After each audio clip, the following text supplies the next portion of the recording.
Holy generational run. Last episode pumped the brakes a bit, but that just made this one all the more crazy. Let's get into it. The episode begins with a conversation that the party started last episode. How to defeat Reed. Reed at the moment is a seemingly insurmountable barrier. To Subaru's knowledge, he could leave the trial room. However, I assume he can only do this once the rules of the tower have been violated, as I believe this is how Julius died in the first Crumbling Tower loop, and he leaves the trial room in the second Crumbling Tower loop. I think that both Subarus, especially based on what happens later in the episode, came to the conclusion that they have to find the Book of the Dead in order to find a way to defeat him. I find it a nice detail that the group pulls back their assumptions or prior knowledge of Reed Estrella in this conversation. For example, in episode 4, Ram claims that he had died of old age, but Julius says, can we even be certain his book is in the archive? Especially since the group they're in has a lot of people who've lived for extended periods of time. I think this reinforces that what's thought of as common knowledge in ReZero in certain contexts are misconceptions, like Shala being the name of the sage. Nevertheless, the group concludes that, based on Reed's character, he had been long since dead. In my opinion, I'm 99% certain that Reed is human. You know, he's Reinhardt's ancestor, red hair, blue eyes, Estrella. I only just say 99% because it's not like humans can only be with other humans. And there are very human-like characters that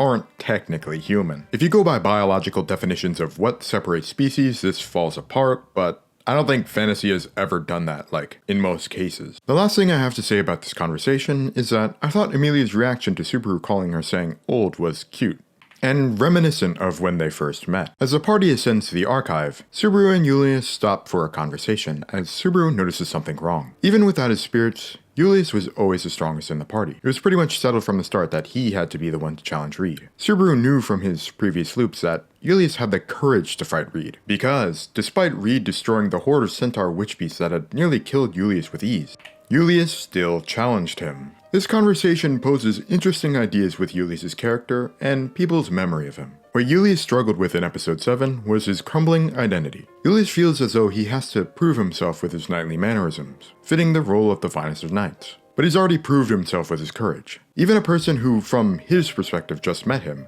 realizes he's a hero, regardless of his former title. Subaru says what Julius needs is determination, the will to see his goal through to the very end.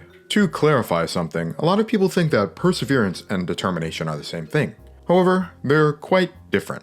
Perseverance is more pressing forward despite hardship, while determination is more determining your own outcome. Perseverance is more an element of determination. After their conversation, Subaru and Julius meet up with the rest of the party, and surprisingly, they very quickly found Reed's book, which is likely because yesterday Subaru already found it, and Meili looked right where he was reading that night. Subaru selects himself, with great reason, as the one to read Reed's book. But when he attempts to read it, it's quite different. The camera zooms in on his eye, but it's kinda like he's blocked from entering. He doesn't fall into the book, the camera bounces back. And I'm a big fan of the effect they did here. I was thinking of two different answers to this. Either the tower prevents you from reading the book because it's considered cheating, or Rui intervenes because she does not want to let Subaru see the book. Based on Rui's response, it seems more likely because of the book specifically. Regardless, we enter the corridor of memories, which, if you didn't know, this is technically not the first time we've seen it in the show. Obviously the opening shows it, but we actually saw it in the last episode of season 3, when we were first introduced to Rui. Fitting to this Subaru not knowing of any of the archbishops,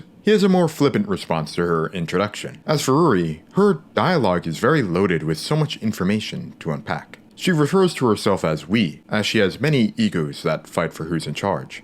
And what I believe she's saying here is that the people that Rai and Roy eat go to her in some capacity. Subaru's expression turns around when Rui mentions his parents. I think an interesting parallel is that Rui knowing this much about Subaru is a violation of his memories. Rui says, "We only want to give you peace of mind." I made a statement about this last episode, but Subaru's knowledge of other people throughout past loops allows him to tap into secrets he wasn't meant to know, essentially being creepy from the point of view of other characters. I think that's reflected here in a sort of twisted way, with Subaru's memories being used to torment him. By the way, if you're enjoying this video, try sticking around for more and subscribing to the channel. Moving forward, the rumbling and swaths of witch beasts might be the first sign of the tower's collapse, which I think could have been caused by one of the gluttonies violating the rules of the tower. This is debatable though. Actually, it's likely that they're unrelated. Both events may have just occurred at the same time during the second Crumbling Tower loop. As their conversation continues, Rui claims that the current Subaru would be overridden if his memories returned, and repeated the words that she said when Subaru died in the second loop. In my opinion, I think she's bullshitting here, which I think makes more sense given what she says later, but I don't think it would wipe Subaru's memories. She's manipulating him, playing on the fact that he creates a distinction between him and Subaru to drive them further apart, presenting pre-amnesia Subaru as someone with a savior complex, trying to cast doubt into the conviction he had when Amelia said those words to him, and trying to trigger his self-preservation,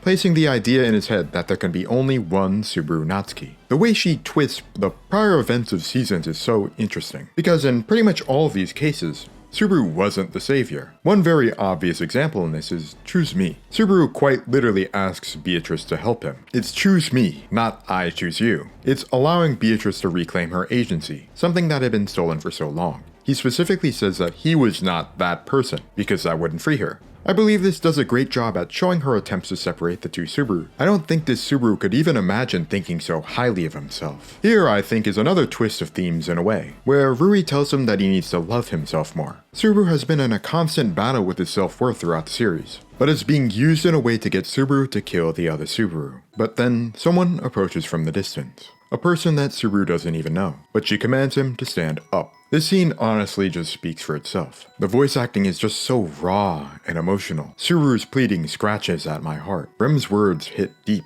and there's just this feeling that he cannot give up. Natsuki Subaru is the one that chooses all, to save all, himself and the other Subaru.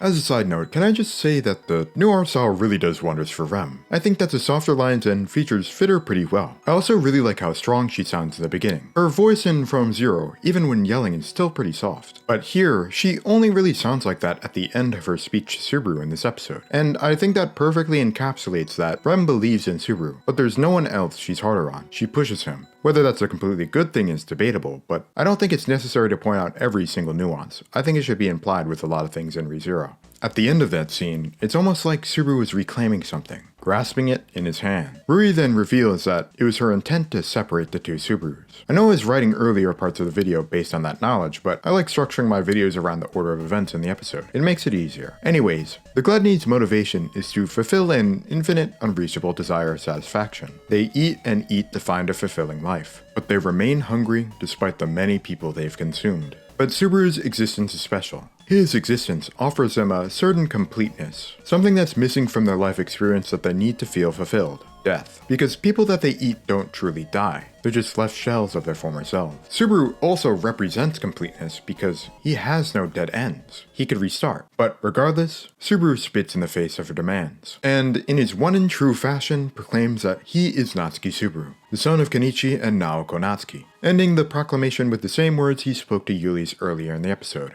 That's one thing, this is something else. Showing that, rather than just trying to bring back the old Subaru, which was his goal prior, he's trying to make himself whole again, bring them together. As Subaru exits the corridor of memories, he brings himself a bit closer to the other Subaru, remembering his promise, saying that I'm sure Subaru Natsuki would never forget it, which I think is Subaru realizing that, this entire time, one of the reasons that the other Subaru was in the tower was to keep his promise to Rem, to be her hero. The ending scene of the episode shows us a bit of what happened to pre-amnesia Subaru. When Rui was attacking him, she said she had these feelings of dearness towards Subaru, before throwing away a blue ball. I have something to confess here. Now, there's all the necessary information for me to be able to deduce this, but the issue is that I saw a tweet that said something about this being Rem's memories. And this makes even more sense with that being why Rem appeared here. I feel like I could have deduced this myself, but right now I kind of feel wrong saying that I did, so, sorry. If you enjoyed this video, I recommend liking and subscribing to our channel. And if you have any comments, critiques, or other thoughts on the ideas that I brought in this episode, please comment them down below. Thank you for watching.